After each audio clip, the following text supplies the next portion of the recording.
شهر رمضان الذي أنزل فيه القرآن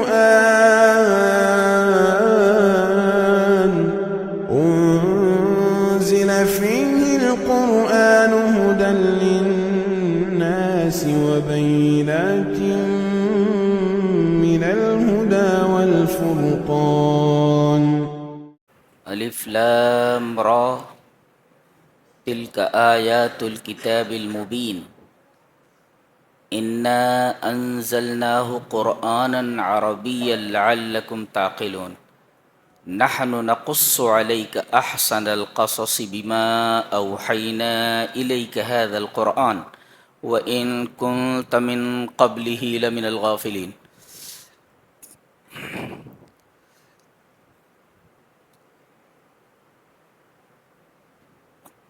تیرہویں پارے کا تفسیری خلاصہ پیش کیا جا رہا ہے.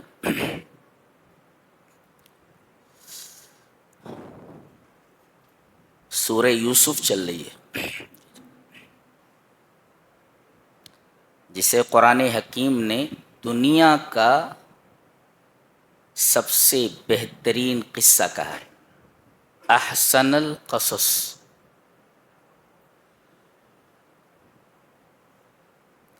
the most beautiful story، کہ اس سے اچھی کوئی اسٹوری اور اس سے خوبصورت کوئی قصہ ہو ہی نہیں سکتا.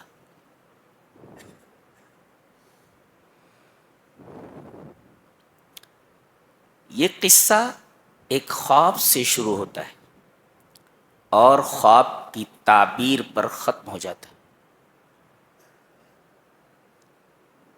علم تعبیر الرؤیا یعنی خوابوں کی تعبیر کا علم بہت دقیق ہے.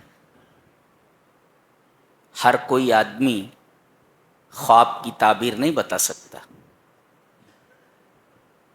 اللہ تبارک و تعالی نے حضرت یوسف علیہ السلام کو خوابوں کی تعبیر کا علم عطا فرمایا تھا جو ایک دقیق علم ہے.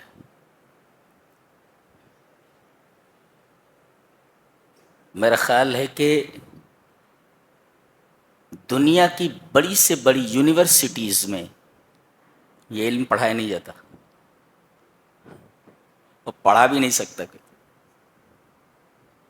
ایسے ایسے علوم پیش کرتا ہے قرآن حکیم کہ عقل حیران ہو جائے. اس سورہ کریمہ میں 4 خواب بیان کیے گئے ہیں. 4.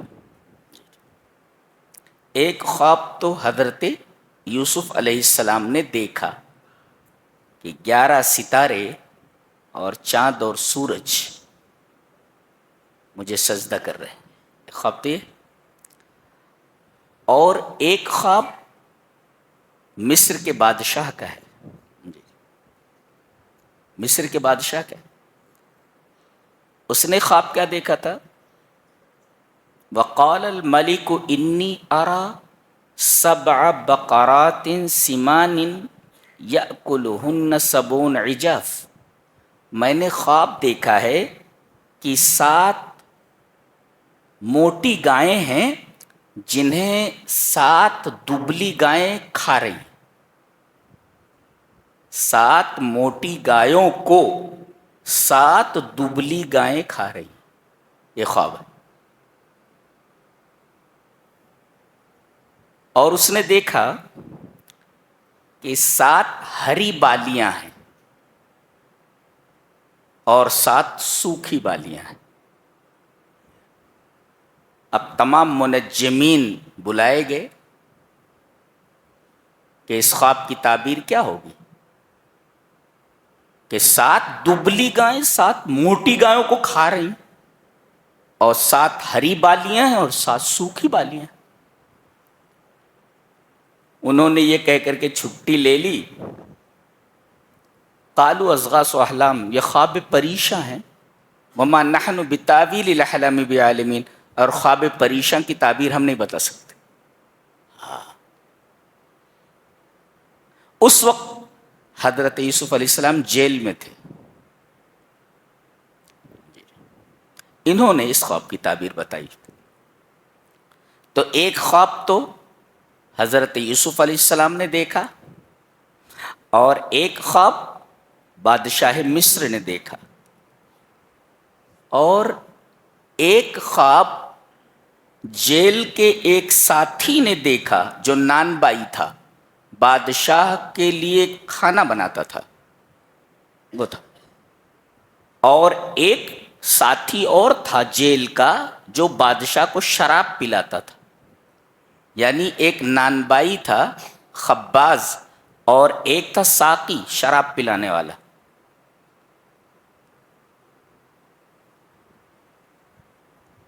یہ کل 4 خواب ہوئے اور عجیب بات یہ ہے کہ چاروں خوابوں کی تعبیر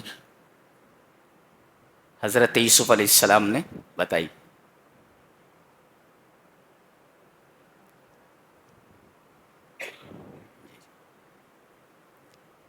تو یہ سورہ کریمہ ایک خواب سے شروع ہو کر خواب کی تعبیر پر ختم ہوتی ہے اور اس میں کل 4 خواب ہیں. سمجھ میں دوسری بات ذہن نشین کرنے جیسی ہے وہ یہ کہ اس سورہ کریمہ کا محور اساسی کیا ہے جی. یعنی یہ سورہ کن محوروں کے اوپر گھومتی ہے؟ تو هذه السورة تدور على 3 محاور, 3 ایکسس کے اوپر,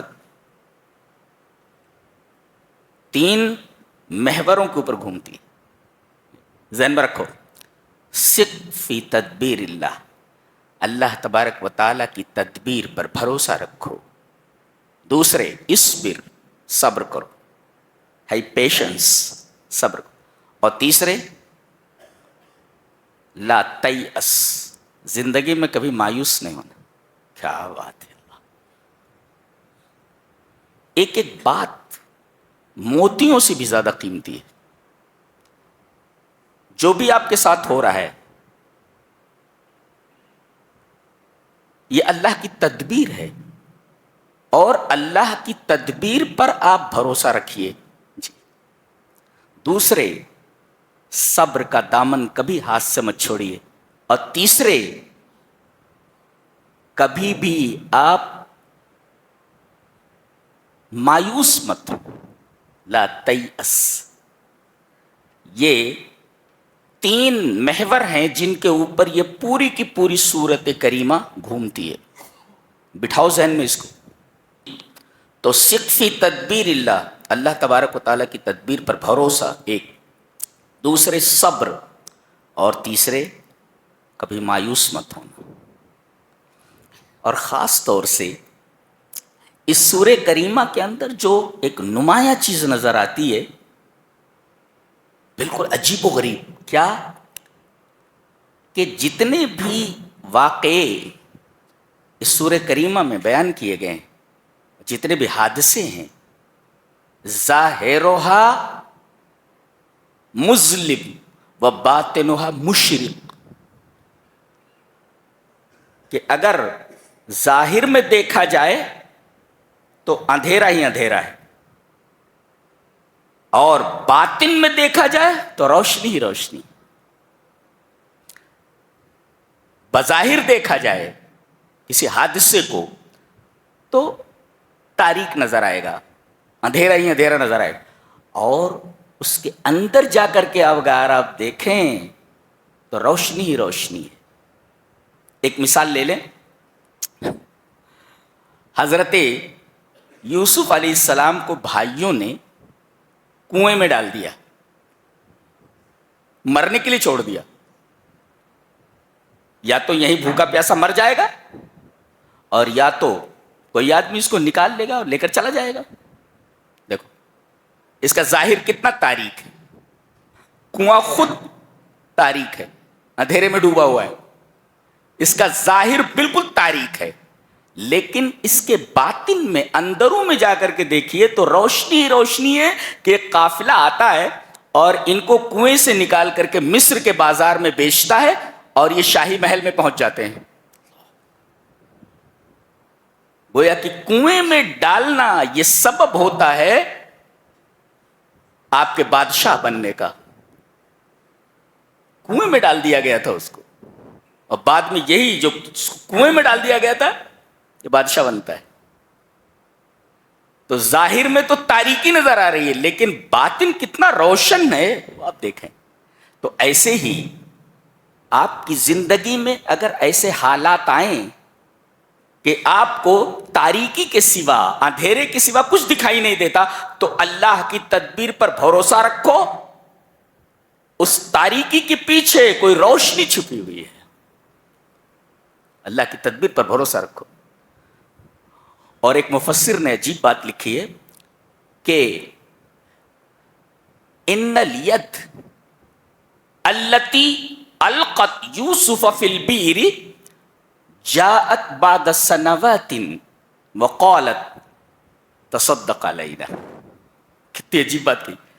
جن ہاتھوں نے یوسف علیہ السلام کو کنویں میں ڈالا تھا، کچھ سالوں کے بعد یہی ہاتھ آئے اور حضرت یوسف علیہ السلام کے سامنے پھیل گئے اور کہا کہ ہمارے اوپر صدقہ کیجئے، فتصدق علینا. اللہ، جن کو مرنے کے لیے چھوڑ دیا گیا تھا، یہ لوگ اسی شخص کے پاس آتے ہیں اور زندگی کی بھیک مانگتے ہیں. جس کو انہوں نے اپنی دانست میں مار دیا تھا، اسی کے سامنے آ کر اپنی زندگی کی بھیک مانگ رہے ہیں کہ قحط پڑا ہوا ہے، اگر غلہ نہیں ملا تو ہم بھوکوں مر جائیں گے. جس کو اپنی دانست میں مار دیا تھا اسی کے سامنے ہاتھ پھیلائے کھڑے ہیں اور پہچان نہیں رہے ہیں کہ یہ ہمارا بھائی ہے جس کو ہم نے کنویں میں ڈال دیا تھا. تو ان الید التی القت یوسف فی البیر جاءت بعد سنوات وقالت فتصدق علینا. غلہ دے دو ورنہ ہم مر جائیں گے. جس کو مار دیا تھا اپنی دانش میں، اسی کے سامنے زندگی کی بھیک مانگ رہے ہیں. کسی نے بالکل صحیح کہا، الدنیا دوارہ، دنیا گول گول گھومتی ہے، ایک حالت پر کبھی نہیں رہتی. کسی شاعر نے بہت اچھا کہا ہے، کہتا ہے لا تغرس الشوک فی دربی لتؤذینی فربما جاء یوم فیہ تاتینی تمشی الی بلا نعلین ثم ترى آثار شوکک فی رجلیک.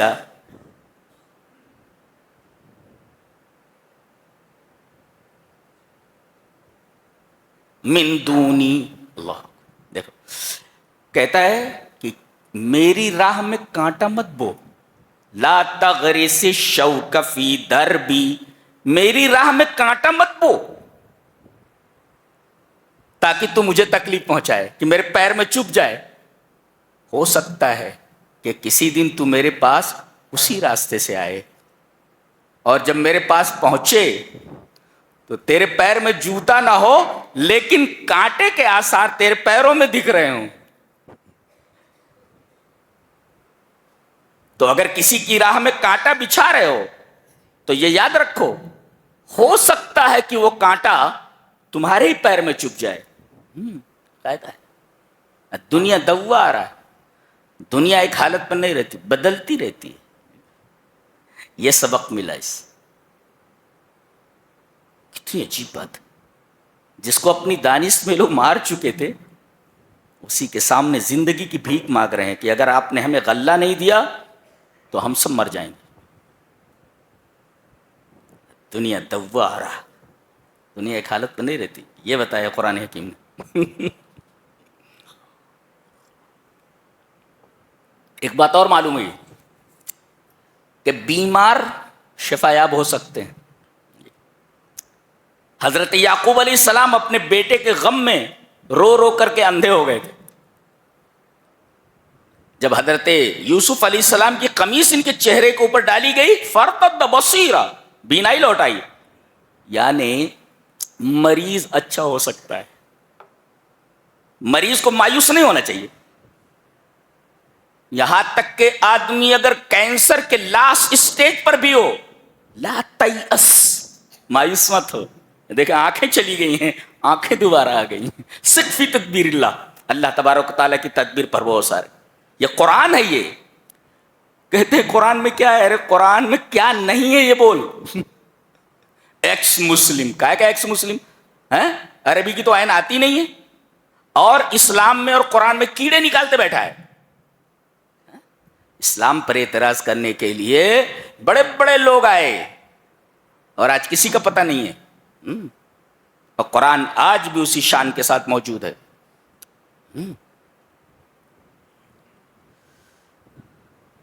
تو بیمار اچھے ہو سکتے ہیں. لاسٹ اسٹیج پر اگر کینسر کے ہو، لا تیأس، مایوس مت ہو. اللہ تبارک تعالیٰ سے دعا کر، تو ٹھیک ہو سکتا ہے، مایوس مت ہو. یہاں آدمی اندھا ہو گیا ہے، بینائی لوٹ آئی ہے، فرتا تو بس یہ کہا گیا. نیز بتایا گیا کہ اپنے لوگ بھی آپ کے لیے خطرناک ثابت ہو سکتے ہیں. گھر کے لوگوں سے نقصان پہنچ سکتا ہے. یہ کنویں میں ڈالنے والے کون تھے؟ ان کے بھائی لوگ تھے سب.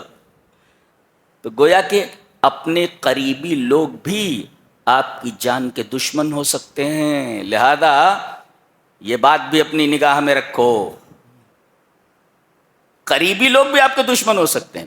یہ کنویں میں ڈالنے والے اور آپ کو قتل کرنے کے در پہ ہونے والے کون تھے؟ یہ آپ کے بھائی ہیں، برادران یوسف ہیں. یہ نکتہ بھی ملا. اللہ.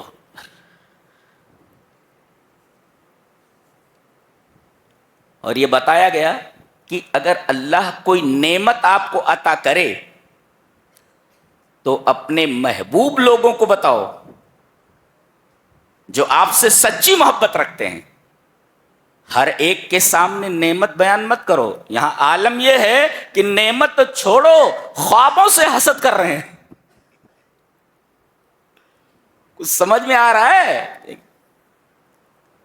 خواب دیکھ رہے ہیں کہ 11 ستارے، چاند اور سورج مجھے سجدہ کر رہے ہیں، اس خواب سے حسد ہونے لگا. تو نعمت کو ہر ایک آدمی کے سامنے نہیں بیان کیا جا سکتا.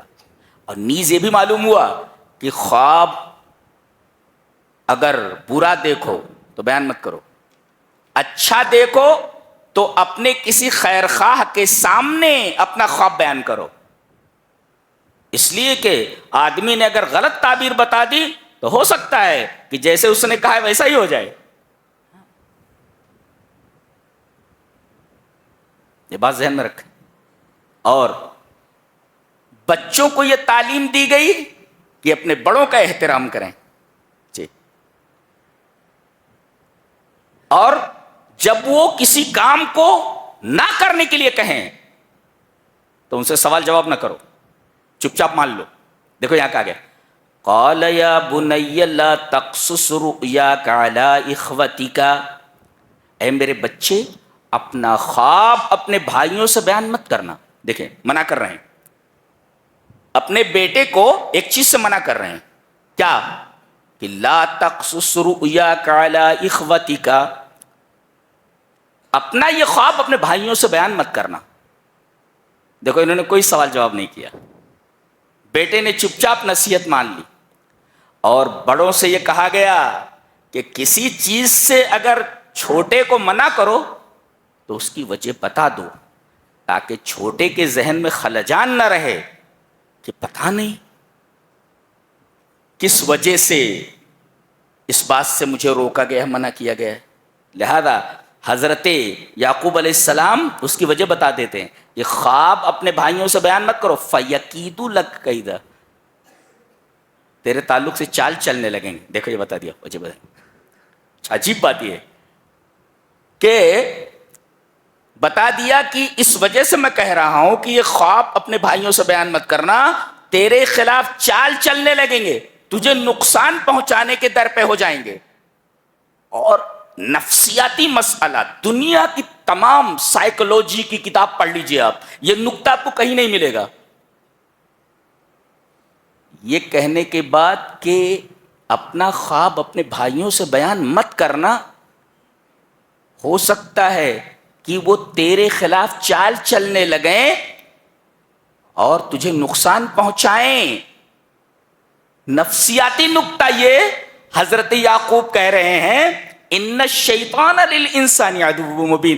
ایک بھائی کا اپنے بھائیوں سے دل خراب نہ ہو, ایک بھائی کا دل اپنے بھائیوں کے تئیں خراب نہ ہو, معاملہ پورا شیطان کو اوپر ڈال دیا کہ بھائیوں کو یہی راہ بتائے گا کہ تمہارے خلاف چال چلیں. ان الشیطان للانسان عدو, ایک بھائی کا دل دوسرے بھائی کے تعلق سے خراب نہ ہو, شیطان کے اوپر معاملہ ڈال دیا گیا کہ اگر یہ چال چلیں گے تو اس کی وجہ یہ شیطان ہوگا. یہ اتنا بہترین نفسیاتی نکتہ ہے, آپ لوگ پڑھے لکھے سمجھ سکتے ہیں کہ کتنی گہرائی کے ساتھ اس بات کو بیان کیا گیا ہے تاکہ ایک بھائی کا دل ایک بھائی کے تئیں خراب نہ ہو.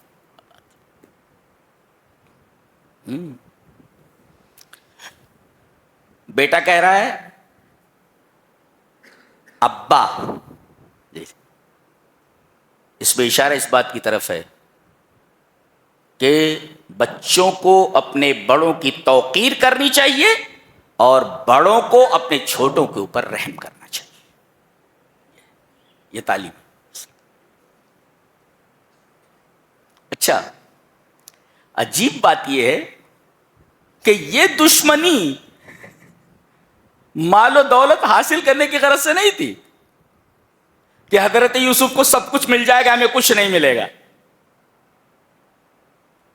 دشمنی کی وجہ یہ تھی کہ میرے اس بھائی کو میرے ابا ہم لوگوں سے زیادہ مانتے جانتے ہیں اور ہم سے زیادہ محبت کرتے ہیں. باپ کی محبت زیادہ ہے ایک بیٹے سے, بھائیوں کو اس وجہ سے دشمنی ہو گئی کہ ہمارے ابا ہم سے زیادہ اس سے محبت کیوں کرتے ہیں. یہ تو کوئی ایک عجیب بات ہے, اس وجہ سے دشمنی ہوئی.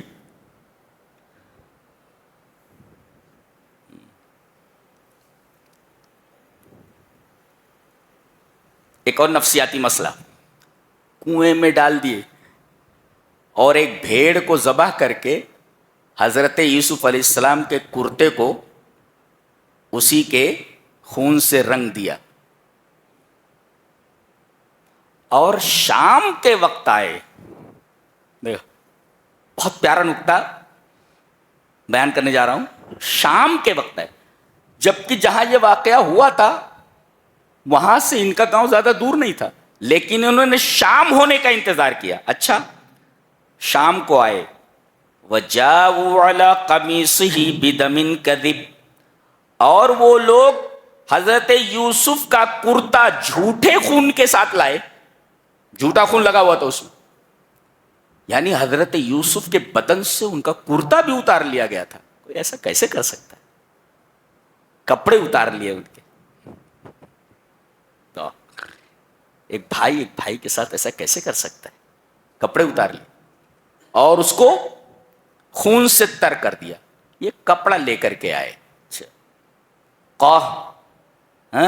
قال بل سورت لکم انفسکم امرا فصبر جمیل واللہ المستعان علی ما تصفون. اوپر بتایا گیا وجاءوا اباہم عشاء یبکون. دو چیزیں دیکھیں یہاں پر. یہ لوگ آئے شام کے وقت, عشاء شام کے وقت آئے, اور دوسرے روتے ہوئے آئے. یہ دیکھو, یہ شام کے وقت کیوں آئے اور رو کیوں رہے تھے؟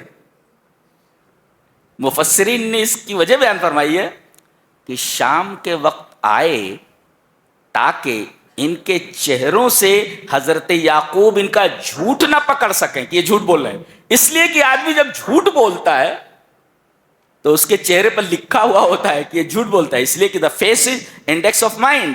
اس لیے کہ چہرہ یہ اندروں کا آئینہ دار ہوتا ہے. آدمی اگر جھوٹ بول رہا ہے اس کے چہرے سے پتہ چلتا ہے کہ یہ جھوٹ بول رہا ہے. پورے کمپارٹمنٹ میں ٹی سی اسی کے پاس آتا ہے, پلیز ٹکٹ. کیسے معلوم ہوا کہ اس کے پاس ٹکٹ نہیں ہے؟ اس لیے کہ اس کے اعضاء کی جو حرکت ہے وہ بتا دیتی ہے کہ اس پر ٹکٹ نہیں.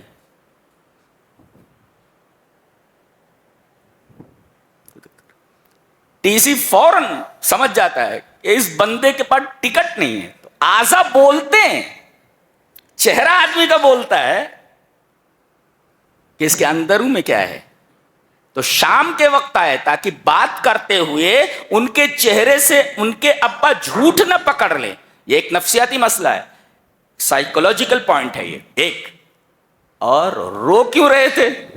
رو اس وجہ سے رہے تھے کہ کسی آدمی کو اگر کوئی بری خبر سنائی جائے اور وہ رونے لگے, دوسرے لوگ بھی اس کے ساتھ اگر رونے میں شریک ہو جائیں تو اس کا غم ہلکا ہو جاتا ہے. جی, کسی کے ہاں آپ پہنچیے اور رو رہا ہو, آپ بھی اس کے ساتھ رونے لگیں تو اس کا غم ہلکا ہو جاتا ہے. یہ بھی ایک سائیکولوجیکل پوائنٹ ہے, ایک نفسیاتی مسئلہ ہے. سمجھ میں آ رہا ہے نا؟ دنیا میں تو بڑے ماہر ہیں کیسے مال کمایا جائے, اس کو سمجھنے کی کوشش کرو, دماغ لگاؤ اس میں. مال کمانے میں دماغ بہت چلتا ہے. قرآن حکیم کو سمجھنے میں کہ دماغ نہیں چلتا.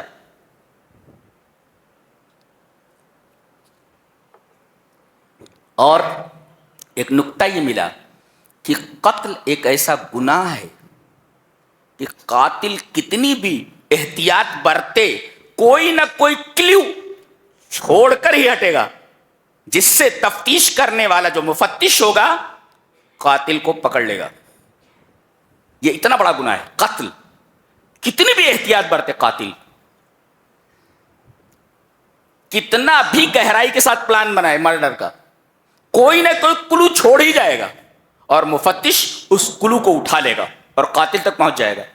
یہ قتل کر کے آئے ہیں, ایک کلو چھوڑ رہے ہیں. کیا کہہ رہے؟ بھیڑیا کھا گیا, لیکن کرتا تو پھٹا ہوا نہیں ہے. دیکھو کلو ہے یہ اگر بھیڑیے نے کھایا ہوتا تو کرتا پھٹا تھا, کرتے پر صرف خون ہے, پھٹا ہوا نہیں ہے. تو تم جو کہہ رہے ہو کہ بھیڑیے نے کھا لیا, بھیڑیے نے اگر کھایا ہوتا تو کرتا پھٹا ہوا ہوتا. کرتا کا پھٹا نہ ہونا اس بات کی دلیل ہے کہ تم جھوٹ بول رہے ہو. کلو چھوڑ دیا انہوں نے. دیکھو احتیاط نہیں برتی انہوں نے, اس لیے کہ قاتل جو ہے نا کہیں نہ کہیں کلو چھوڑ ہی دیتا ہے. قتل ایک ایسا گناہ ہے. اشارہ اس بات کی طرف کیا. کتاب دیکھ رہے ہیں کیسی کتاب ہے یہ؟ قرآن میں ہے کیا؟ قرآن میں کیا نہیں ہے وہ بول. پوری کائنات بند ہے, یہ کائنات کی تھیسس ہے. یہ مشہور محاورہ ہے, چدانت بوزنا لذت ادرک, کہ بندر کو ادرک کا سواد کیا معلوم, بندر کو کیا معلوم ادرک کا ذائقہ کیا ہوتا ہے. فارسی میں ہے چدانت بوزنا لذت ادرک. بوزنا کہتے ہیں بندر کو. جی تو بندر ہی بول سکتا ہے کہ قرآن میں کیا ہے. بندر کی طرح. ادھر سے قافلہ آیا, بازار مصر میں بکے اور عزیز مصر کی بیوی کے حوالے کر دیے گئے کہ ان کا خیال رکھنا, ہمارے پاس بیٹا نہیں ہے, اس کو ہم بیٹا بنا لیں گے. اللہ, اب اتنی خوبصورت تھے کہ عزیز مصر کی بیوی ان کے اوپر عاشق ہو گئی. گھر میں ایک صاحب کہہ رہے تھے کہ کیا ایسا ہو سکتا ہے کہ لڑکے تو لڑکیوں کو چھیڑتے ہیں, کبھی ایسا ہو سکتا ہے کہ لڑکی لڑکے کو چھیڑے؟ یہاں دیکھو وہی ہے, وہ یہ چھیڑ رہی ہے ان کو.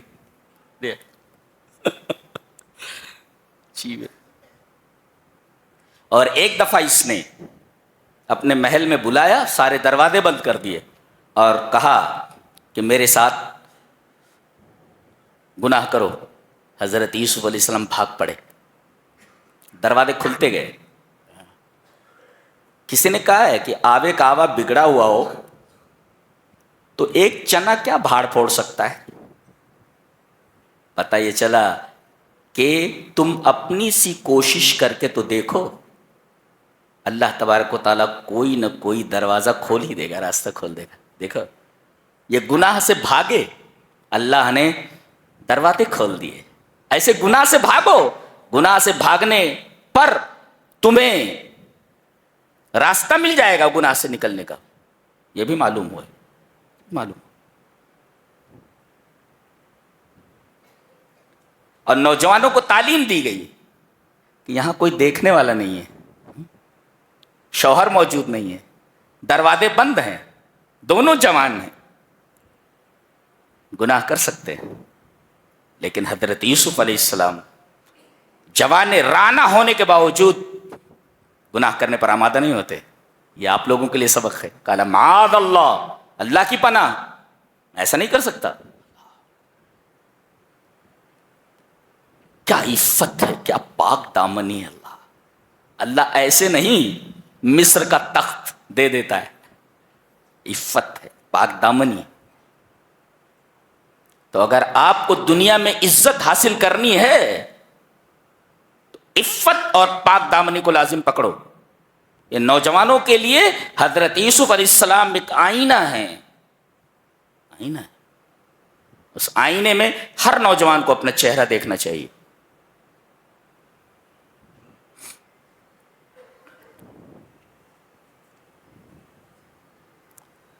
اب بیچارے بھاگے، جیسے ہی آخری دروازے پر پہنچے شوہر موجود.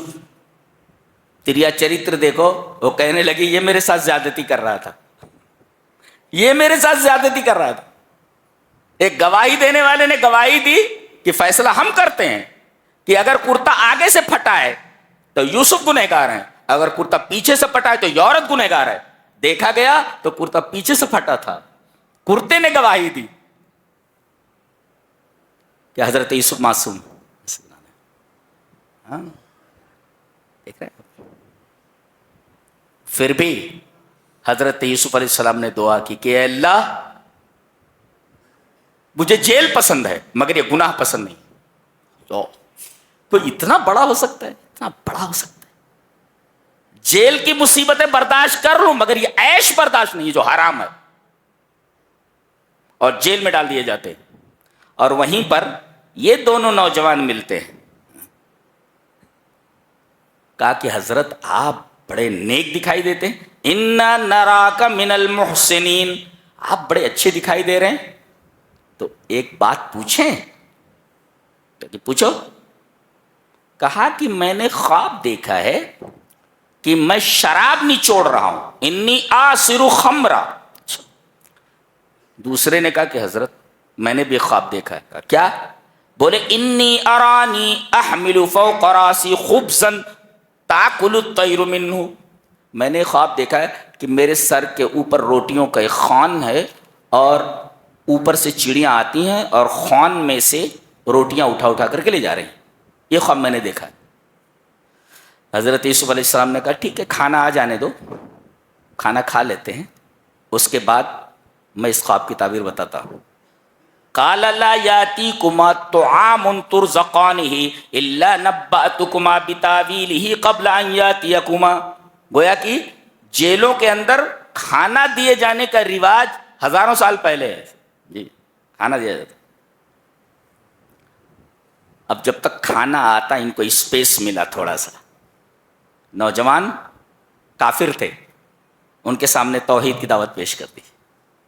نقطہ یہ ملا کہ آپ کہیں بھی رہیں موقع دیکھ کر کے توحید کی دعوت ضرور پیش کریں. انہوں نے کہا یا صاحبی السجن، اے جیل کے میرے دو ساتھیوں. جیل کے دو ساتھی کیوں کہا؟ کہ یہاں پر جو ہے صحبت مکانی ہے، صحبت عقائدی نہیں ہے. عقائد میں دونوں ایک نہیں ہے. حضرت یوسف علیہ السلام کا عقیدہ توحید کا عقیدہ ہے، ان کے پاس جو عقیدہ وہ شرک کا عقیدہ ہے. تو یہ صحبت مکانی ہے، صحبت عقائدی نہیں ہے. اس وجہ سے کہا انہوں نے اے میرے جیل کے ساتھیو، تمہارا عقیدہ الگ ہے، میرا عقیدہ الگ ہے، اور توحید کی دعوت. کیا بہت سارے متفرق معبود بہتر ہیں یا ایک؟ عقل بھی یہ کہتی ایک بہتر ہے. کس کو منانے جاؤ گے؟ ایک کو منا لو نا، کافی ہے. بہت سارے معبود ماننا ٹینشن پالنا ہے. ایک کو مان لو اور ایک کے حقوق پورے کرنے لوگوں کافی ہے تمہارے لیے. اور وہی ہوا. ان دونوں کے اوپر کیس تھا کہ ان دونوں میں سے کسی نے بادشاہ کو زہر دینے کی کوشش کی ہے. یا تو یہ انگور نچوڑنے والا ساقی یا یہ خباز روٹی بنانے والا. تحقیق چل رہی تھی، تب تک انہیں ریمانڈ میں لے لیا گیا تھا، جیل میں ڈال دیا گیا، تفتیش چل رہی تھی۔ بعد میں مفتشین اس نتیجے پر پہنچے کہ یہ زہر دینے کا کام اس نانبائی نے کیا ہے، لہذا اس کو سولی دے دی گئی اور اس کا بھیجا چڑیاں کھانے لگیں۔ تعبیر بالکل صحیح تھی، اور اس کی تعبیر یہ بتائی انہوں نے کہ تم دوبارہ بادشاہ کو شراب پلانے لگو گے، یعنی تم بچ جاؤ گے، تم اپنے عہدے پر دوبارہ فائز کر دیے جاؤ گے۔ خواب کی تعبیر ایسے ہی ہوئی، اس کو سولی دے دی گئی اور اس کو پرانے عہدے کے اوپر بحال کر دیا گیا۔ یہ جب جانے لگا، حضرت یوسف علیہ السلام نے کہا کہ اپنے آقا سے کہنا، بادشاہ سے کہنا کہ ایک بے گناہ جیل میں ہے۔ اللہ تبارک و تعالیٰ کو حضرت یوسف علیہ السلام کی یہ ادا پسند نہیں آئی کہ مجھے چھوڑ کر کے تم بندے سے کہہ رہے ہو کہ مجھے چھڑانے کی کوشش کرے۔ کئی سال جیل میں رہے ہو، کئی سال جیل میں رہے۔ اسی دوران اس نے ایک خواب دیکھا کہ 7 دبلی گائیں 7 موٹی گایوں کو کھا رہی ہیں، 7 سوکھی بالیاں 7 ہری بالیاں۔ منجمین بلائے گئے، خواب کی تعبیر بتاؤ، بولے خواب پریشاں یہ، اور خواب پریشاں کی تعبیر نہیں ہوتی ہے۔ اب اس کے ذہن میں بات آئی، یہ بھی بھول گیا تھا یہ۔ اللہ نے فرمایا فَأَنسَاهُ الشَّيْطَانُ ذِكْرَ رَبِّهِ، اپنے آقا سے حضرت یوسف علیہ السلام کا ذکر کرنا بھول گیا تھا، شیطان نے بھلا دیا تھا اس کو۔ اب یاد آیا، ارے بتی جلی اس کے ذہن کی، ارے بولنے لگا کہ وہ جیل میں ایک نوجوان تھا، اس نے جیسی تعبیر بتائی تھی ویسا ہی ہوا، میرا ساتھی مارا گیا، سولی دے دی گئی اور میں بچ گیا۔ بادشاہ سے کہا ایک آدمی جیل میں ایک نوجوان ہے، اب کہنے لگا مجھے بھیج دیجئے، میں جاؤں گا لینے کے لیے۔ دیکھو وہ ہوتے نہیں ہیں بہت سارے لوگ ایسے جن کو محبت ہوتی ہے اس طریقے سے، میں جاؤں گا لینے۔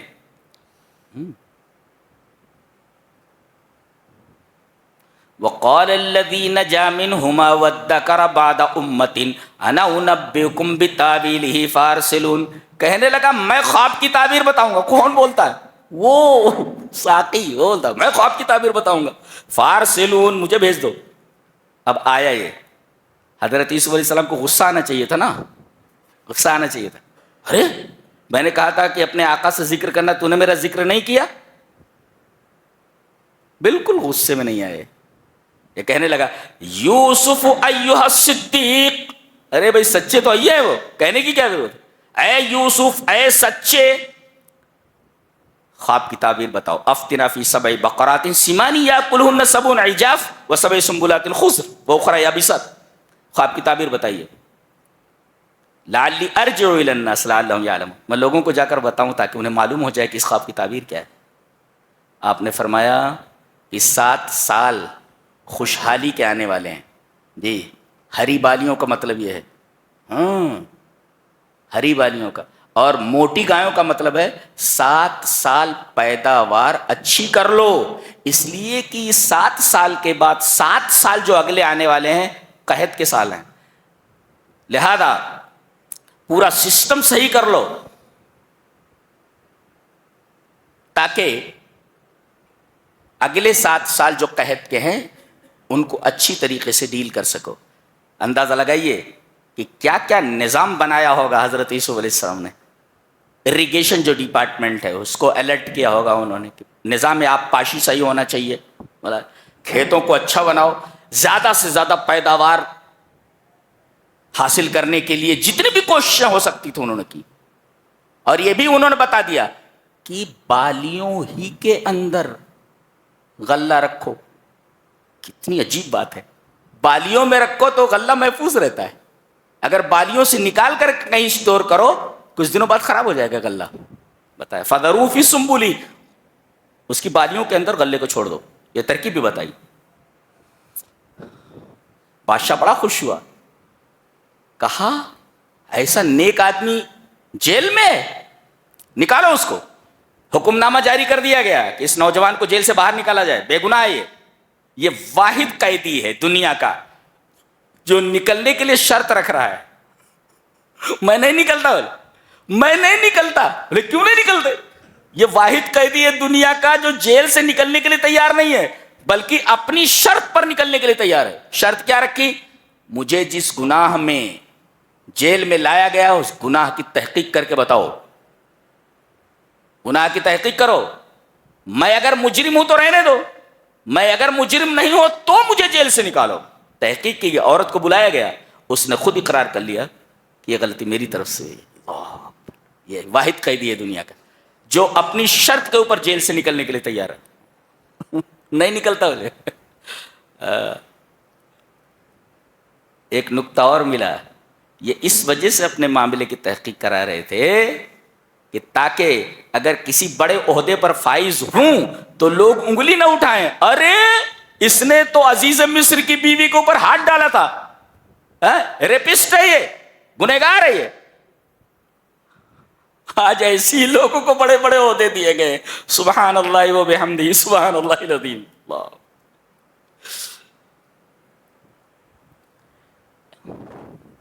ان کو فوڈ منسٹر بنا دیا گیا. اجعلنی علی خزائن الارض، کہ آپ ہی سنبھالیں.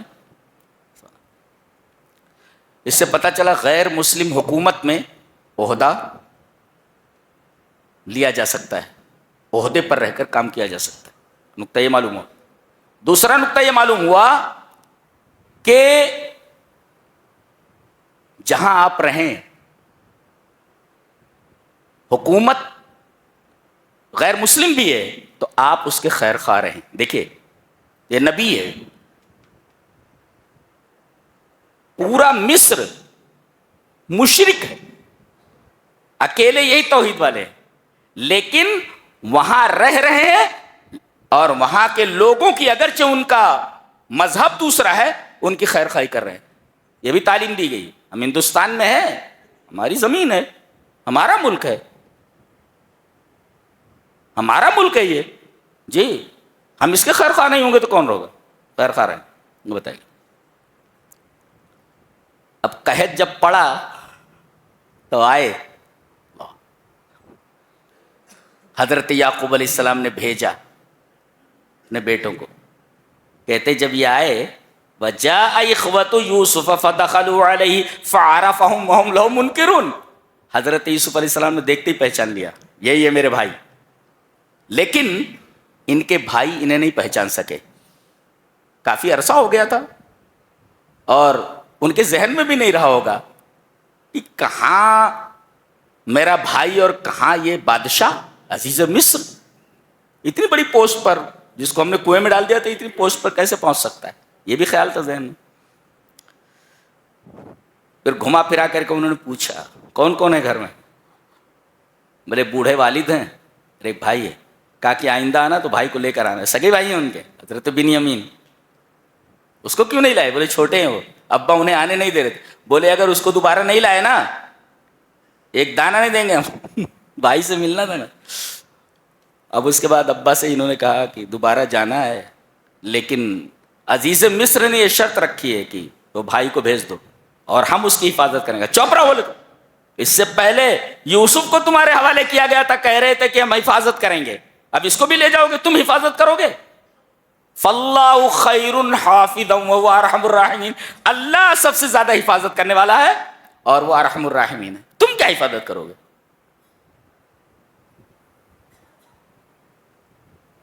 وہ بچہ جب اسکول جاتا ہے ماں کیا بولتی ہے؟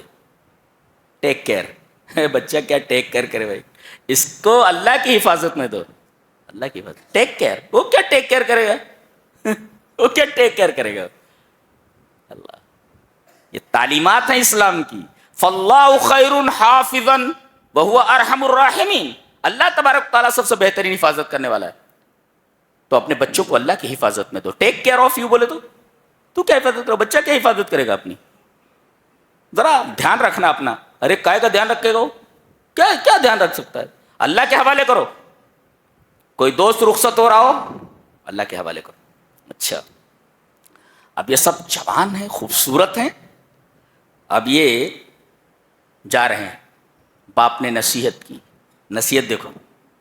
وقال یا بنی لا تدخلوا من باب واحد وادخلوا من ابواب متفرقہ. اے میرے بچوں ایک دروازے سے داخل مت ہونا، الگ الگ دروازوں سے داخل ہونا. ایک وجہ تو یہ کہ نظر نہ لگ جائے. نظر برحق ہے جی، العین حق، بخاری شریف کی روایت. نظر لگ جائے گی، نظر لگ جاتی ہے جی. اور دوسرے یہ کہ ہو سکتا ہے کہ سب کڑیل نوجوان ہیں اور ایک ساتھ داخل ہوں دروازے سے تو کہیں ان پر جاسوس ہونے کا شبہ نہ کیا جائے، لہذا الگ الگ دروازوں سے داخل ہو. یہ تدبیر بتائی. اس کے بعد کہہ رہے ہیں تدبیر بتانے کے بعد وما اغنی عنکم من اللہ شیئا، وما اغنی عنکم من اللہ من شیء. یہ تدبیر تو بتا دی لیکن ہوگا وہی جو اللہ چاہے گا. اللہ اسے کہتے توکل. توکل کی تعریف کیا ہوئی؟ معنی التوکل الاخذ بالاسباب مع الاعتقاد بان النتیجۃ بید اللہ وحدہ. یہ توکل ہے. اسباب اختیار کرو اس اعتقاد کے ساتھ کہ اس کا نتیجہ صرف اور صرف اللہ کے ہاتھ میں ہے. آپ دکان میں بیٹھیں یہ سبب اختیار کرنا ہے اس اعتقاد کے ساتھ کہ کسٹمر بھیجنا اور برکت آنا یہ سب اللہ تبارک تعالیٰ کی طرف سے ہوگا. ہاں اس کا مطلب ہی نہیں گھر بیٹھے رہو آپ کے پاس کھانا پہنچ جائے گا. وہ توکل نہیں تواکل ہے. تواکل کھانا خالی ہو جی. توکل اور تواکل کے درمیان یہی فرق ہے. اسباب اختیار کرو اور نتیجہ اللہ پر چھوڑ دو، اس کو کہتے توکل. اونٹ کو باندھ پھر توکل کر، اس لیے کہ باندھا ہوا اونٹ بھی چور لے جا سکتا ہے. تو پہلے جتنا کر رہے ہو اتنا کر سک رہے ہو اتنا کرو. اونٹ کو باندھ پھر توکل کر، اس لیے کہ بندھا ہوا اونٹ بھی بھاگ جاتا ہے. تو پہلے اسباب اختیار کرو. دکان پر جاؤ پھر اعتماد کرو کہ پیسہ بھیجنے والا، کسٹمر کو بھیجنے والا، روزی دینے والا صرف وہی ہے. کیا بات ہے. یہ توکل کا مفہوم سمجھایا ہے حضرت یعقوب علیہ السلام نے. پھر سے دیکھو معنی توکل الاخذ بالاسباب مع الاعتقاد بان النتیجۃ بید اللہ وحدہ. هذا هو التوکل. اس کو توکل ہوتا ہے.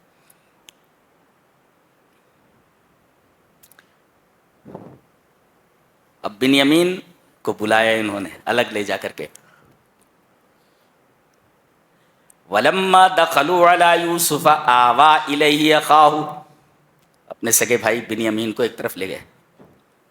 پہچانتا ہے مجھے؟ بولتے ہیں کیا پوسٹ ہے، بادشاہ ہے مصر کا، چھوٹا غریب بھائی سامنے بیٹھا ہوا ہے. تو مجھے پہچانتا ہے؟ بولے نہیں. بولے انی انا اخوک، میں تیرا بھائی ہوں یوسف. اب اندازہ لگائیے بنیامین کی کیا حالت ہوئی ہوگی اپنے بھائی کا پوسٹ دیکھ کر کے، اس کی عظمت دیکھ کر کے. تو سختے میں ہے وہ میرا بھائی. الگ لے جا کر کے بولا پہچانتا ہے؟ نہیں میں تیرا بھائی ہوں یوسف. یعنی الفاظ نہیں ہے، بات یہیں چھوڑ دی گئی ہے. الفاظ نہیں ہے، ایک خاکہ رکھ دیا گیا ہے. ذہن کو بولو کہ اس میں رنگ بھرتا چلا جائے. کیا کیفیت ہوئی ہوگی چھوٹے بھائی. یہ قرآن حکیم کیسی بات کرتا ہے، دیکھو کیسی بات. اب حضرت یوسف علیہ السلام کو روکنا تھا انہیں بنیامین کو، لہذا انہوں نے اپنا پیالہ ان کے کجاوے میں رکھ دیا. ان کے اب جیسے یہ لوگ چلے پیچھے دوڑا دیا گیا لوگوں کو، ہر کاروں کو پکڑو ان کو. بولے تو کہنے لگے کیا بات ہے، ماذا تفقدون، کیا کھو رہے ہو؟ ارے بولے بادشاہ کا پیالہ گم ہو گیا ہے اور لگتا ہے کہ انکم لسارقون، تم ہی لوگ چور ہو.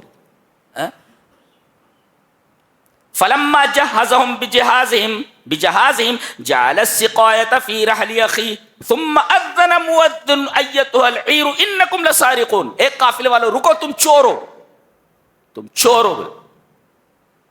قالوا واقبلوا علیہ ماذا تفقدون، کیا گم ہو گیا؟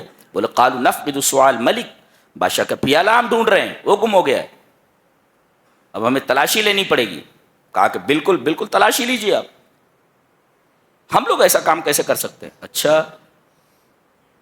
تو حضرت یوسف نے کہا تھا پہلے بنیامین کا سامان مت دیکھنا، پہلے ان لوگوں کی تلاشی لینا. پہلے ان لوگوں کی تلاشی لی گئی اور آخر میں بنیامین کے سامان کی تلاشی لی گئی. پیالہ باہر آ گیا، اے دیکھو یہ پیالہ ہے، یہ چور ہے. بولے اب اپنے بھائی کی وکالت کرنی چاہیے تھی نا ان کو، ایسے غلطی سے ہو گیا ہوگا. کیا کہنے لگے؟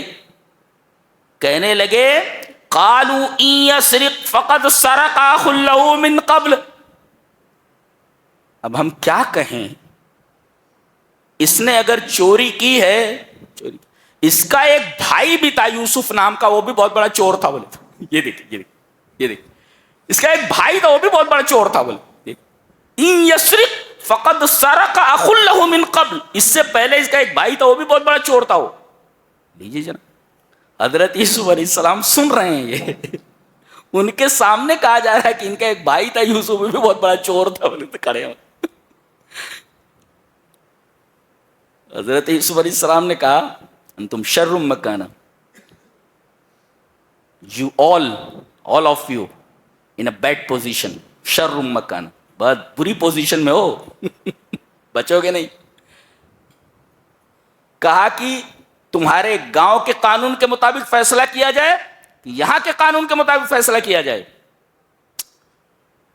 کہا کہ نہیں، بادشاہ کے قانون کے مطابق فیصلہ کیا جائے.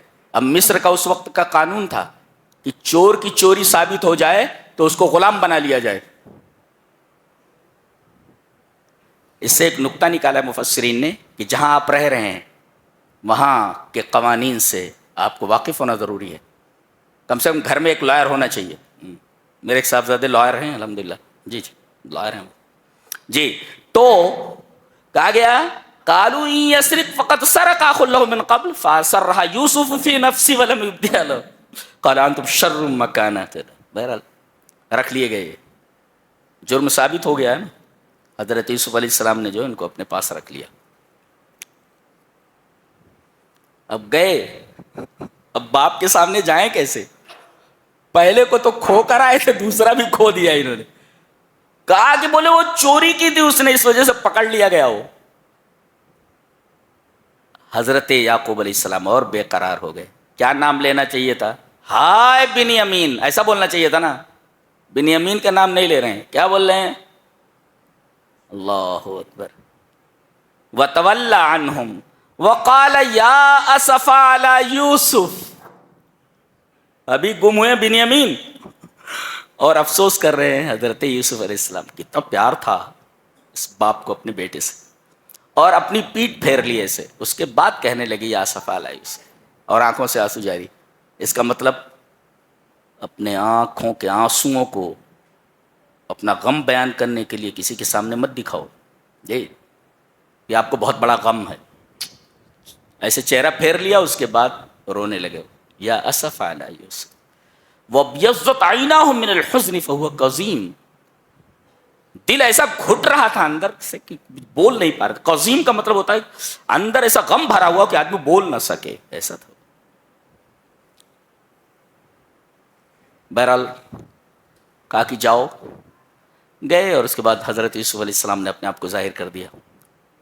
کہا کہ جانتے ہو میں کون ہوں؟ انہوں نے پہلے بتایا حل علمتم ما فعلتم بیوسف، تمہیں علم ہے کہ تم نے یوسف کے ساتھ کیا کیا تھا جب تم جاہل تھے. بولے اذ انتم جاہل، جب تم جاہل تھے تو تم نے یوسف کے ساتھ کیا. قالوا اینک لانت یوسف، تم یوسف ہو. اب دیکھو انہیں کو ڈاؤٹ ہو گیا تھا، ڈاؤٹ ہو گیا تھا ان کو. اور جب انہوں نے یہ بتایا کہ کیا تمہیں علم ہے کہ تم نے یوسف کے ساتھ کیا کیا تھا، بولے اس آدمی کو کیا معلوم یوسف کون ہے. قالوا اینک لانت یوسف، یوسف ہو تم؟ قال انا یوسف وہذا اخی، میں یوسف ہی، میرا بھائی ہے بنیامین. قد من اللہ علینا، اللہ نے ہمارے اوپر احسان فرمایا. دیکھو کنویں میں ڈال دیے تھے، آج مصر کا بادشاہ ہوں، لیکن میں معاف کرتا ہوں تم لوگوں کو تمہاری اس خطا کے اوپر. نقطہ یہ ملا کہ کوئی دشمن آپ کا اگر آپ قابو پا جائیں اس کے اوپر، تو اللہ نے اس دشمن کے اوپر آپ کو قابو دیا ہے، آپ اسے معاف کر دیں، معاف کر دیں اسے.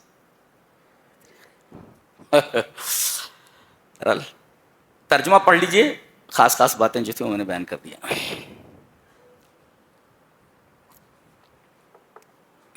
سورہ رعد چل رہی ہے. سورہ رعد کی خاص بات یہ ہے کہ یہاں متناقضات کو جمع کیا گیا ہے، کانٹریڈکشنز کو. جی ساری چیزیں جو بیان کی گئی ہیں وہ دو ہیں، دو ہیں. مثلا بادل کا حوالہ دیا گیا. بادل میں بھی دو چیزیں ہوتی ہیں، آگ اور پانی. نہیں ہوتا؟ بادل ہی سے تو بجلی نکلتی ہے اور اس کے اندر پانی ہوتا ہے. تو آپ دیکھیں گے کہ اللہ تبارک و تعالیٰ نے اس پوری سورہ کے اندر متناقضات یعنی کانٹریڈکشنز کو جمع کر دیا ہے. کیا بات ہے. اور اپنی قدرت بیان کرتے ہوئے فرمایا دنیا کی کوئی عمارت بغیر پلر کے نہیں ہوتی، میں نے اتنی بڑی چھت بغیر پلر کے کھڑے کر رکھی ہے. یہ ہماری قدرت ہے. کیا پاور. سبحان اللہ. یہ ہمارا رب ہے. اللہ الذی رفع السماوات بغیر عمد ترونها ثم استوى على العرش وسخر الشمس والقمر كل يجري لاجل مسمى. آسمانوں کو ہم نے بغیر کھمبے کے کھڑا کیا ہے، تم دیکھ رہے ہو. پھر وہ عرش پر مستوی ہوا، اور سورج اور چاند بھی ہمارے قبضے میں ہیں، ہم نے اسے مسخر کر دیا تمہارے لیے، اور ہر ایک متعینہ مدت کے لیے چل رہے ہیں سب. ان کی رفتار بھی ہماری نگاہوں میں ہے. کیا قدرت ہے. اور بتایا اگلی آیت میں فَكُلُّ مَا خَلَقَ اللَّهُ فِي هَذَا الْكَوْنِ قَائِمٌ عَلَى قَانُونِ الزَّوْجِيَّةِ لِيَدُلَّ أَنَّ اللَّهَ الْوَاحِدُ الْأَحَدُ لَا شَرِيكَ لَهُ وَلَا نِدٌّ. یہ بتایا کہ کائنات میں ہر شے ڈبل کا جوڑا رکھتی ہے. صرف ایک ہستی ایسی ہے کائنات کی ہر شے جوڑا رکھتی ہے، میرا جوڑا کوئی نہیں. اللہ نے بتایا کہ کائنات کی ہر شے ڈبل ہے، میرے علاوہ ہر شے ڈبل ہے، میں تنہا ہوں.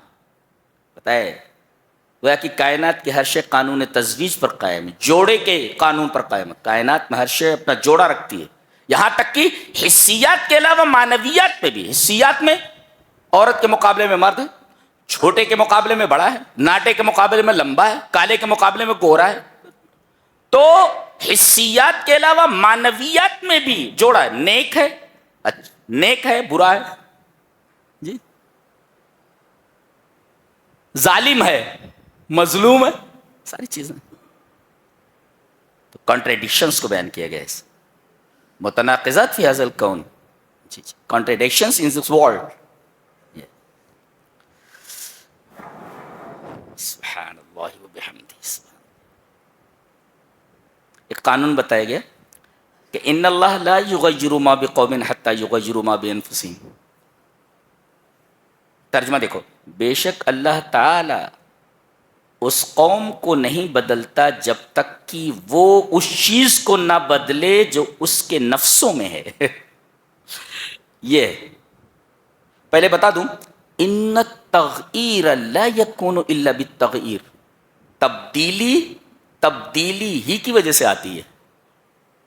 آدمی نیک سے برا ہو گیا، اب قانون کچھ ہے، اور آدمی برا تھا نیک ہو گیا، اب قانون کچھ ہے.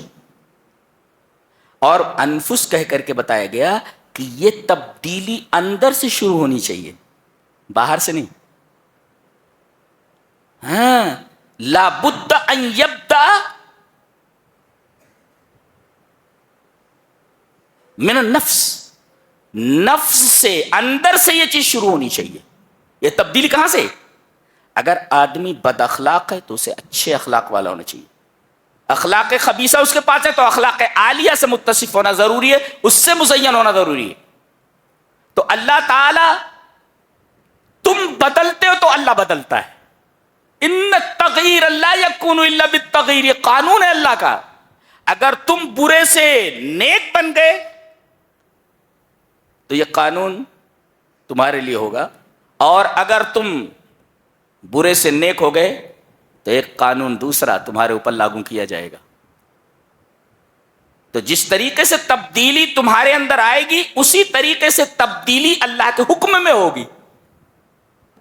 یاد رکھو ہمیشہ، ان التغییر لا یکون الا بالتغییر. کیا قوانین ہیں اللہ، سبحان اللہ. اس کے بعد ایک بڑی پیاری آیت ہے. آج دنیا کس چیز کی تلاش میں ہے؟ سکون دل کی تلاش میں. دل کا سکون مل جائے. بعض لوگ وہ چڈی پہن کر کے کتا لے کر کے صبح صبح دوڑتے ہیں. کہاں نکل رہے؟ بولے سکون دل کی تلاش میں. ارے کتا لے کر چڈی پہن کر باہر نکلنے سے تھوڑی دل میں سکون آئے گا. کہہ رہے کہاں جا رہے ہیں؟ بولے اوٹی گھومنے جا رہے ہیں، فلاں پکنک اسپاٹ پر جا رہے ہیں، کشمیر جا رہے ہیں. کہاں؟ سکون دل کی تلاش. ارے سکون دل کی تلاش کے لیے کدھر جا رہا ہے؟ اللہ فرما رہا ہے سکون دل ادھر ہے. فرمایا گیا اللہ اکبر، یہاں بیان فرمایا گیا کہ سکون دل کدھر ہے. الذین آمنوا وتطمئن قلوبهم بذکر اللہ الا بذکر اللہ تطمئن القلوب.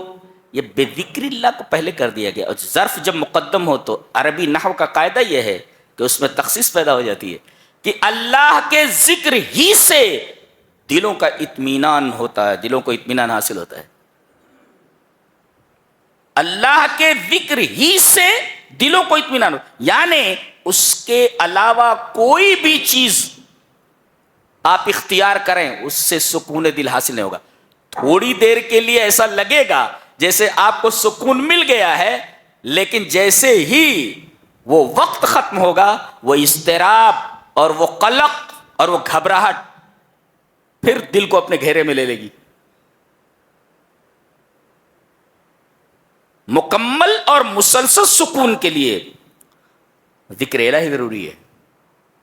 جیسے وہ ماں کچن میں کام کر رہی ہے، بچہ رو رہا ہے، اب اس کو وقت نہیں ہے کہ بچے کو اپنی گود میں لے کر کے اپنا دودھ پلائے، تو اس کے منہ میں نپل ڈال دیتی ہے، وہ چبر چبر چبر چبر کرتا رہتا ہے. بتاؤ یہ جو پلاسٹک کی نپل ہے جو اپنے منہ میں لیے ہوئے اس کو چوس رہا ہے، کیا اس سے اس کی حقیقی بھوک مٹے گی؟ نہیں، وہ تھوڑی دیر کے لیے عارضی طور پر بہل گیا ہے. حقیقی سکون کب ملے گا؟ جب ماں فارغ ہو کر کے اس بچے کو اپنی آغوش میں لے کر کے اپنے بدن کا دودھ پلائے، تب اسے حقیقی سکون ملے گا. آج پوری کی پوری دنیا نپل چوس رہی ہے. حقیقی سکون تو ادھر ہے جو قرآن حکیم نے بتایا. نپل چوس رہے سب وہ کتے بلی لے کر کے. الا بذکر اللہ تطمئن القلوب، اللہ کی یاد ہی سے دلوں کو اطمینان ہوتا ہے. یہ ہمیشہ یاد رکھو. اور یہ دل عجیب شے ہے، اللہ سے کم پر راضی نہیں ہوتا ہے. سبحان اللہ.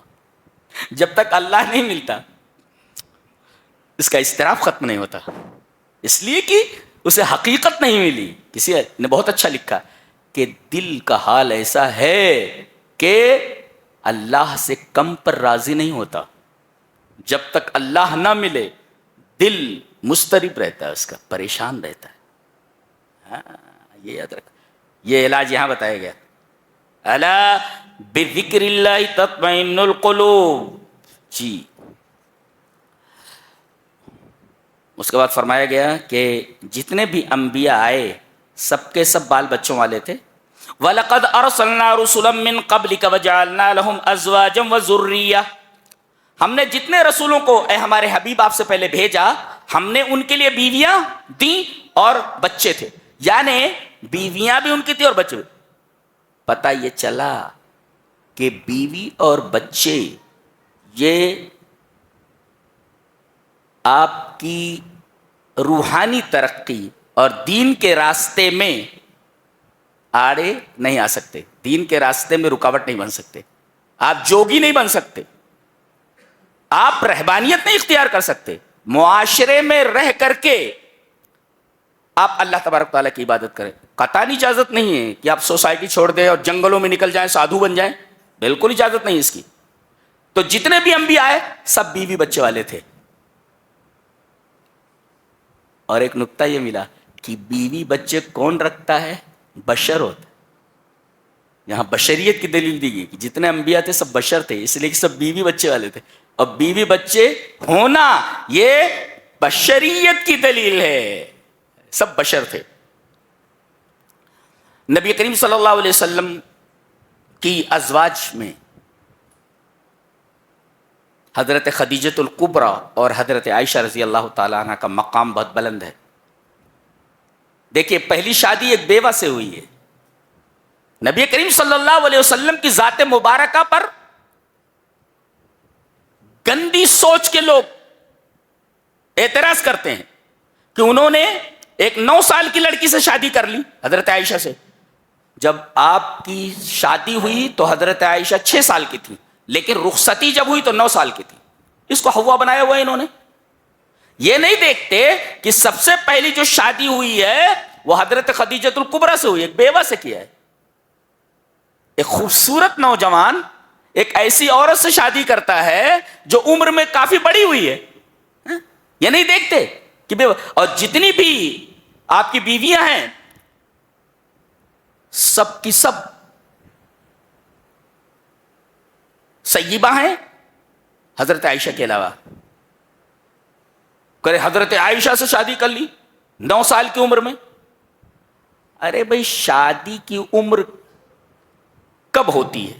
جب 2 چیزیں ہو جائیں. لڑکی ذہنی اور جسمانی طور پر تعلق ازدواج کو ادا کرنے کے لائق بن جائے، بس اس کی شادی کر دو خلاص. ہاں بس 2 چیزیں ہیں. جسمانی اور ذہنی طور پر لڑکی تعلق ازدواج کو ادا کرنے پر تیار ہو جائے، میں شادی کر دو اس کی. عربوں کا جو ماحول تھا وہ ایک گرم ماحول تھا، وہ جس میں لڑکیاں جلدی بالغ ہو جائے کرتی تھی. اور عجیب بات تو یہ کہ یہ شادی باپ کی رضامندی سے ہوئی. جی باپ راضی ہے، حضرت صدیق جنہوں نے اپنی بیٹی کو نبی کریم صلی اللہ علیہ وسلم کے نکاح میں دیا، اور لڑکی بھی راضی ہے. اس لیے کہ جب تک لڑکی قبول نہ کرے تب تک شادی نہیں ہو سکتی. حضرت عائشہ رضی اللہ تعالی عنہا کو آپ سے کوئی شکایت نہیں تھی، بلکہ بے حد محبت تھی. اور اس کی دلیل قرآن حکیم میں کہ ایک دفعہ جب فتوحات کے دائرے وسیع ہوئے اور مال زیادہ آنے لگا تو تمام بیویوں نے نبی کریم صلی اللہ علیہ وسلم کے پاس آ کر کے یہ کہا کہ آپ نان نفقہ بڑھائیے، جو خرچہ آپ دیتے ہیں وہ کافی نہیں ہے. نبی کریم صلی اللہ علیہ وسلم سادگی پسند تھے. جی زاہدانہ زندگی بسر کرتے تھے. آپ بیویوں کو دیکھا کہ وہ دنیا کی بات کر رہی ہیں تو آپ کو بڑا دکھ ہوا اور آپ نے ان سے علیحدگی اختیار کر لی اور ایک کمرے میں رہنے لگے.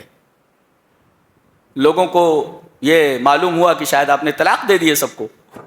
بعد میں آیت کریمہ اتری، آیت تخیر. نبی کریم صلی اللہ علیہ وسلم نے تمام بیویوں سے کہا کہ ایک طرف میں ہوں، اللہ اور اس کا رسول ہے، اور ایک طرف دنیا ہے. اگر تمہیں دنیا چاہیے تو آؤ فتعالین امتعکن واسرحکن سراحا جمیلا، میں تمہیں دنیا کے کچھ مال اموال دے کر کے خوبصورتی کے ساتھ چھوڑ دیتا ہوں. لیکن وَإِن كُنتُنَّ، اور اگر تمہیں اللہ اور اس کا رسول چاہیے تو ایسا بولو، اختیار ہے تمہیں. سب سے پہلی یہ بات حضرت عائشہ سے کہی نبی اکرم صلی اللہ علیہ وسلم نے. حضرت عائشہ رضی اللہ تعالیٰ عنہ نے سنی یہ بات. نبی اکرم صلی اللہ علیہ وسلم نے بھی کہا کہ دیکھو جلدی مت کرو، اپنے ماں باپ سے پوچھ لو. کہا کہ اللہ کے رسول اس بارے میں معاملہ میرا ہے، میں اپنے ماں باپ سے اس سلسلے میں کیا مشورہ کروں گی؟ میں دنیا کو چھوڑ کر آپ کو پسند کرتی. دیکھو لڑکی کو لڑکا پسند ہے، لیکن یہ جو خناس ذہن کے لوگ ہیں یہ نبی کریم صلی اللہ علیہ وسلم کی حضرت عائشہ کے ساتھ جو ازدواجی زندگی اس کے اوپر یہ نقد کرتے ہیں. یہ ان کا منہ ہے، ان کی اوقات ہے. باپ راضی ہے، بیوی کم عمر ہونے کے باوجود محبت کر رہی ہے، تم کو کیا تکلیف ہوگی؟ اور اس وقت کے معاشرتی معیار کو آج کے قوانین سے دیکھنا یہ خلاف انصاف. اس وقت کا معاشرتی جو معیار تھا وہ اس وقت کے لیے مناسب تھا، بہتر تھا. آج کل کے قوانین سے اس کو کمپیئر نہیں کر سکتے. یہ وہی لوگ کمپیئر کرتے ہیں جن کا دماغ خراب ہے.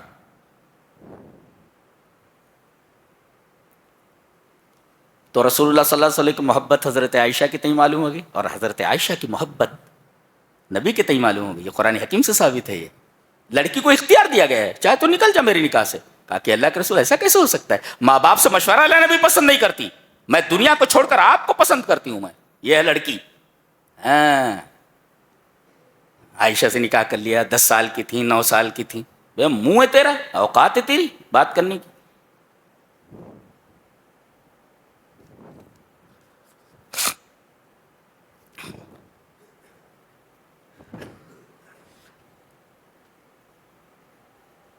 اللہ تبارک تعالیٰ نے ارشاد فرمایا ہم نے جتنے بھی رسول بھیجے ان کی قوم کی زبان میں بھیجے، جو جس کی زبان تھی اسی زبان میں بھیجے. عربوں کی زبان عربی تھی، ان کے درمیان بھیجا گیا لہذا آپ کو عربی زبان دے کر بھیجے گئے. وما ارسلنا من رسول الا بلسان قوم.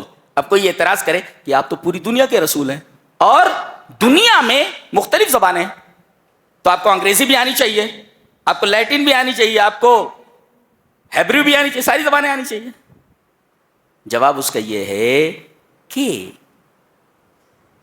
قانون کے جو نظائر ہوتے ہیں، قانون جو ہوتا ہے، وکیل ہیں ہم لوگ، وکالت پڑھتے ہیں کہ نہیں، قانون کے جو نظائر ہوتے ہیں وہ ایک زبان میں لکھے ہوئے ہوتے ہیں، ایک زبان میں، اور پھر اس کے ٹرانسلیشنز دیگر زبانوں میں ہوتے ہیں. جج جو ہوتا ہے وہ انگریزی میں لکھتا ہے دفعات کو، قانون کو، اور پھر اس کے بعد تیلگو میں اس کا ترجمہ ہوتا ہے، مراٹھی میں اس کا ترجمہ ہوتا ہے. جتنی بھی زبانیں اس ملک میں بولی جاتی ہیں اس قانون کو ان زبانوں میں ٹرانسلیشن کیا جاتا ہے، لیکن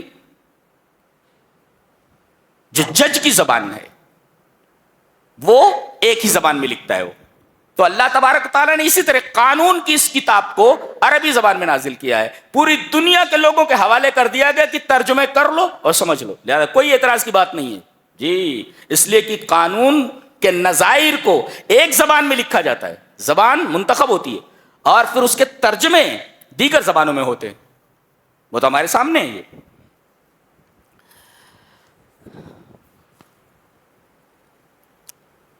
ایک بڑی پیاری بات کہی جا رہی ہے، کہتے ہیں کہ جو اللہ کو نہیں مانتے وہ بھی نیک عمل کرتے ہیں، صدقہ دیتے ہیں، اور اسی طریقے سے صدقہ نہیں کہ دوسروں کے اوپر خرچ کرتے ہیں، حسن سلوک کرتے ہیں لوگوں کے ساتھ. تو ان کے عملوں کی کوئی حیثیت ہے؟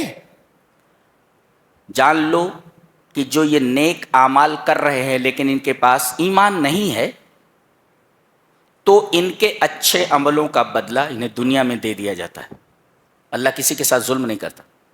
جو نیک اعمال انہوں نے جس معیار کے کیے ہیں اسی معیار کے بدلے دنیا میں اسے دے دی، آخرت میں ان کا کوئی حصہ نہیں. یہ قاعدہ اس کی مثال دی گئی، کتنی پیاری مثال ہے. تو اللہ اکبر. مثل الذین کفروا بربہم اعمالہم کرماد اشتدت بہ الریح فی یوم عاصف. ان لوگوں نے جن لوگوں نے کفر کیا، ایمان نہیں لائے، ان کے اچھے عملوں کی مثال راکھ کی طرح ہے. ایز ایشز، راکھ کی طرح ہے. on which the wind blows furiously on a stormy day. ایک طوفانی دن میں ایک تیز ہوا، اس راکھ کا ایک ڈھیر ہے، ایسے راکھ کا ڈھیر ہے. اب اس کے اوپر ایک wind blows furiously، اس کے اوپر ایک تیز ہوا چلتی ہے. راکھ کا کیا حال ہوتا ہے؟ کتنی شاندار تعبیر. سارے ذرات بکھر جاتے ہیں، تھوڑی دیر کے اندر پورا ڈھیر وہاں سے غائب ہو جاتا ہے. ایک تو یہ راکھ یہاں سے چلی گئی، اور دوسرے کسی کی آنکھ میں پڑ گئی، اور دوسرے پوری فضا خراب ہو گئی، پورے کی پوری سراؤنڈنگ کالی ہو گئی. کتنی شاندار مثال اللہ. یعنی ان کے عملوں کی کئی حقیقت نہیں، راکھ کی طرح ہے جس کے اوپر تیز ہوا چل رہی ہو. شاندار تعبیر ہے ایک بات کو بیان کرنے کے. سبحان اللہ. یہ کلام الہی ہی کا خاصہ ہے سکتا ہے. پھر حضرت ابراہیم علیہ السلام کی 5 دعائیں ہیں، دیکھ لینا، ترجمہ دیکھ لو یہاں سے جی. آخر میں 5 دعائیں کی ہیں، دعا بخمس دعوات، 5 دعائیں کی ہیں. اور مفسر نے نقطہ یہ لکھا ہے کہ 5 دعائیں کرنے کے بعد کہہ رہے ہیں ربنا وتقبل دعا، اے اللہ میری ان دعاؤں کو قبول فرما. مفسر لکھتا ہے کہ جب دعا مانگ چکو تو یہ بولو کہ اے اللہ میں نے یہ جو دعائیں کی ہیں، اے اللہ ان دعاؤں کو قبول فرما. یعنی دعا کرنے کے بعد قبولیت دعا کی دعا کرو. جملہ پھر سے دہراتا ہوں، دعائیں کرنے کے بعد قبولیت دعا کی دعا کرو کہ اللہ یہ جو دعائیں میں نے کی ہیں اس دعا کو قبول فرما. اس کے بعد ایک آیت کریمہ بڑی پیاری، فلا تحسبن اللہ غافلا عما یعمل الظالمون. پوچھتے ہیں نا غزہ کے بچوں کا کیا ہوا، اگر اللہ ہے تو ان کے اوپر رحم کیوں نہیں کرتا؟ اللہ فرما رہا ہے فلا تحسبن اللہ غافلا عما یعمل الظالمون. ظالم یہ نہ سمجھے کہ اللہ ان کی حرکتوں سے غافل ہے. اے ہے قال میمون ابن مہران کہتے ہیں کفا بہذہ الآیت وعیدا للظالم وتعزیۃ للمظلوم. یہ آیت کریمہ ظالم کو دھمکانے کے لیے، ظالم کی وعید کے لیے کافی ہے، اور مظلوم کی تعزیت کے لیے. اللہ تبارک و تعالی نے ان تمام لوگوں کی تعزیت فرمائی ہے، ان تمام بچوں کی تعزیت فرمائی ہے، اور ان کے گھر والوں کو دلاسا دیا ہے کہ یہ جو کچھ ہو رہا ہے ہماری نگاہوں کے سامنے ہے. ہم ظالم کو بھی نہیں چھوڑیں گے، اور مظلوم کو، ان کے اوپر جو ظلم ہوا ہے اس کا پورا پورا بدلہ ہم دیں گے انشاءاللہ. جی ان کو پورا پورا بدلہ دیں گے ہم. جی فرمائے گا. یہ رہا 13ویں پارے کا خلاصہ. اللہ ہمیں نیک عمل اور اچھی سمجھ کی توفیق عطا فرمائے. وآخر دعوانا الحمدللہ رب العالمین.